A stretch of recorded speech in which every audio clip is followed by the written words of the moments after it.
매장실에서는 많은 사람들이 곧장 이동합니다. 이집트 박물관에는 한 구의 미라가 안치되어 있습니다. 아마 여러분은 자신이 무엇을 마주하고 있는지도 모른 채 이미 그것을 본 적이 있을 것입니다. 찬란한 황금 가면, 그리고 그 뒤에 보존된 소년 왕의 실제 얼굴 말이다. 이것은 투탕카멘의 마스크입니다. 세계에서 가장 유명한 예술 작품 중 하나입니다. 무게가 약 25파운드인 순금으로 만들어졌고 초기 금세공의 걸작입니다. 그의 이름은 투탕카멘, 고작 18배 나이에 생을 마감한 왕입니다. 1922년 하워드 카터가 왕들의 계곡에서 온전한 상태로 발굴해낸 그의 무덤은 인류 역사상 가장 상징적인 고고학적 발견 중 하나로 기록되었습니다. 지난 한 세기 가까이 그는 파라오의 권위와 신비를 상징하는 존재였습니다. 하지만 2010년 모든 상황이 뒤바뀝니다. 과학자들이 그의 유해에서 DNA를 추출하는 데 성공했고, 그 결과를 미국 의학협회 학술지에 발표한 것입니다. 그 순간부터 이 이야기는 단순히 소년 왕에 대한 기록을 넘어 그 누구도 명쾌하게 답할 수 없는 거대한 의문으로 변했습니다. 투탕카멘의 유전자 분석 결과가 예상과는 전혀 달랐기 때문입니다.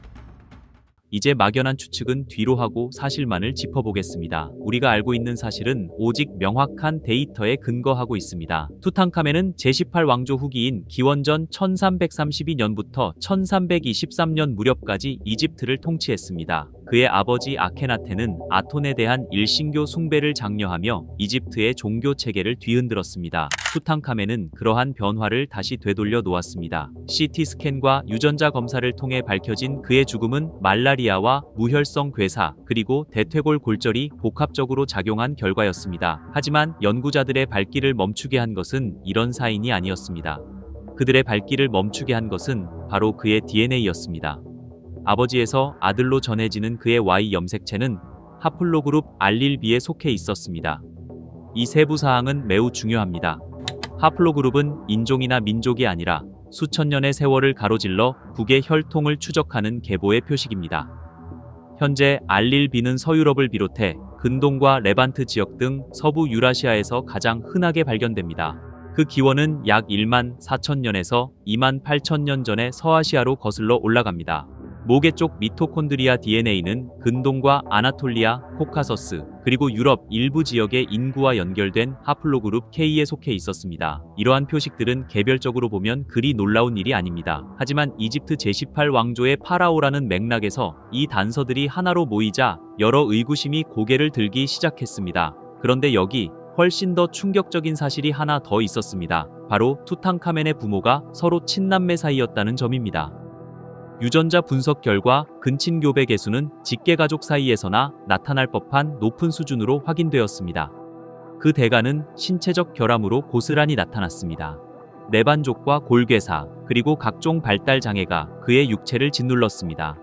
게다가 그는 가장 치명적인 변종 중 하나인 열대열 말라리아까지 앓고 있었습니다. 왕실 근친혼의 부작용이 몸속에 누적되어 있었고, 이것이 결국 그의 이른 죽음의 결정적인 원인이 되었을 가능성이 큽니다. 2010년 한 연구팀은 11구의 왕실 미라를 분석해 5대에 걸친 가계도를 복원해냈습니다. 이 발표는 수많은 언론과 다큐멘터리를 통해 전 세계로 보도되며 역사적인 성과로 평가받았습니다. 하지만 이것이 완벽한 결론은 아니었습니다. 결정적으로 연구진은 Y 염색체의 전체 SNP 데이터를 공개하지 않았습니다. 연구진은 자신들의 결론을 세상에 내놓았지만 외부 전문가들이 직접 검증하는 데 필요한 원천 자료는 끝내 제공하지 않았습니다. 이유가 무엇이었을까요? 프로젝트를 진두지휘한 자히 하와스는 인종 및 민족적 기원에 관한 데이터가 불완전하며 추가적인 분석이 필요하다는 입장을 밝혔습니다. 그렇게 관련 자료는 비공개로 남겨졌습니다. 수년 동안 이 결정은 별다른 반발 없이 유지되었습니다. 그러던 2011년 상업용 가계 분석 기업 아이제네아가 투탕카멘의 Y 염색체 하위 계통을 R1B1A2로 식별했다고 주장하며 논란이 일었습니다. 그들의 해석은 투탕카멘이 유럽 남성 상당수와 유전적으로 연결되어 있다는 점을 시사했습니다. 언론은 즉각 이 소식에 열광했습니다. 하지만 기존 연구진은 반발했습니다. 당시 연구에 직접 참여했던 카르스텐 푸시와 알베르트 징크는 해당 주장을 단칼에 거부했습니다. 푸시는 이를 두고 도저히 있을 수 없는 일이자 과학적으로 근거가 없다고 일축했습니다. 그럼에도 확실한 후속 조치는 뒤따르지 않았습니다. 전체 데이터 또한 끝내 공개되지 않았고 미완으로 남은 2010년의 연구만이 주요 참고 자료로 남았을 뿐입니다. 기업의 주장은 점차 힘을 잃어갔지만 그렇다고 완전히 사라진 것은 아니었습니다. 대신 그 정보는 대중문화 속으로 흘러들어가 재가공되고 반복될 뿐이었습니다. 그러던 2020년 정식 학술 검증을 거친 연구를 통해 18왕조 후기 통치자들이 실제로 하플로그룹 R1b에 속했다는 사실이 공식 확인되었습니다. 데이터는 언제나 그 자리에 있었습니다. 그저 온전히 공개되지 않았을 뿐입니다. 이제 시야를 넓혀보겠습니다. 투탕카멘은 DNA 결과가 예상을 뒤엎은 유일한 파라오가 아니었습니다. 2012년 브리티시 메디컬 저널에 발표된 한 연구는 20왕조의 파라오 람세스 3세를 주목했습니다. 그는 투탕카멘과 약 200년의 세월을 사이에 둔 인물이었습니다. 막강한 군사력을 휘둘렀던 통치자 람세스 3세는 비극적인 최후를 맞이했습니다. CT 스캔 결과 그의 목에서 깊은 자창이 발견되었습니다.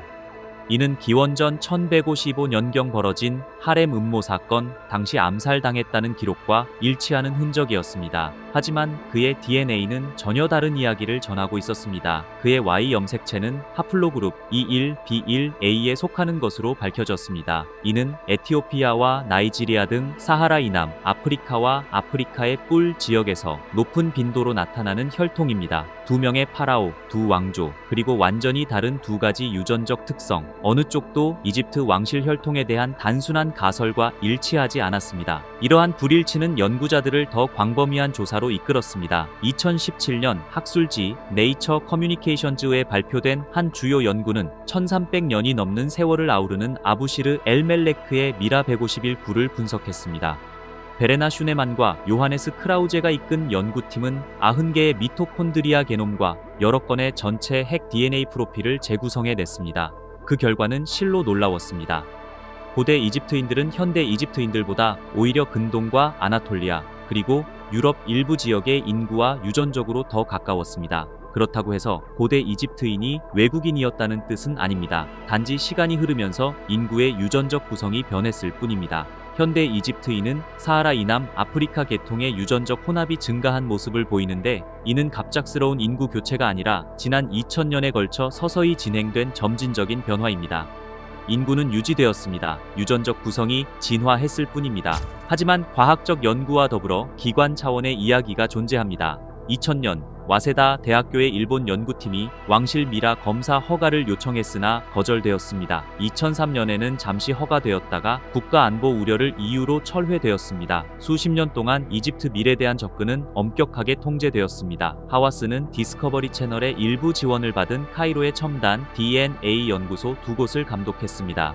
국제 연구진이 그곳에서 일했지만 모든 활동은 이집트 당국의 권한 아래 있었습니다. 데이터는 중앙 집중식 채널을 통해 흘렀고 발표를 위해서는 승인이 필요했습니다. 이유는 분명했습니다. 수세기에 걸친 외세의 지배 이후 이집트가 자국 역사의 통제권을 되찾으려 했던 것입니다. 하지만 그 실행 과정에서 투명성은 제한되었습니다. 이제 한 걸음 물러나 유전학적 결과를 주의 깊게 해석해 보겠습니다. R1b는 유럽에서 기원하지 않았습니다. 서아시아에서 시작되었습니다. 아프리카와 근동을 잇는 가교인 이집트의 지리적 위치를 고려할 때 주변 지역으로부터의 유전자 유입은 지극히 당연한 결과입니다. 무역, 이주, 외교가 모두 여기에 기여했습니다. 파라오가 유럽 혈통이었다는 주장은 과학적으로 전혀 뒷받침되지 않습니다. 이는 명백한 오해입니다. 실제 데이터가 보여주는 것은 단순한 서사를 훨씬 뛰어넘는 복잡한 맥락이며, 무엇보다 지금까지의 연구가 아직 불완전했다는 사실입니다. 하지만 이제 그 흐름이 바뀌고 있을지도 모릅니다. 2021년 이집트는 현대 이집트인 10만 명과 고대 유해 209의 유전자 서열 분석을 목표로 이집트 게놈 프로젝트를 본격적으로 가동했습니다. 2024년과 2025년 사이 4800년 전 고왕국 시대로 거슬러 올라가는 최초의 완전한 게놈 데이터가 전체 데이터 접근이 가능한 방식으로 발표되었습니다. 이를 통해 근동과 북아프리카 지역의 혈통 패턴이 확인되었습니다. 하지만 이번에는 데이터가 공개되었습니다. 누구나 독립적으로 검증할 수 있게 된 것입니다. 이러한 변화는 매우 중요합니다. 이는 과거의 제약이 기술적 한계 때문이 아니라 제도적 장벽 때문이었음을 시사합니다. 그리고 이런 양상은 비단 이집트만의 일이 아닙니다. 페루의 파라카스 해골은 학계의 검증을 거치기도 전에 수많은 주장이 쏟아지며 큰 화제가 되었지만 정밀 분석 결과 평범한 콜럼버스 이전 시대의 혈통임이 밝혀졌습니다. 푸아비 여왕의 유해 역시 수차례의 요청에도 불구하고 전체 유전체 분석이 단 한 번도 이루어지지 않았습니다. 기이한 발견과 불완전한 데이터, 그리고 추측성 서사만이 반복되고 있습니다. 그동안 미라들은 이집트 문명 국립박물관에 보존되어 왔습니다.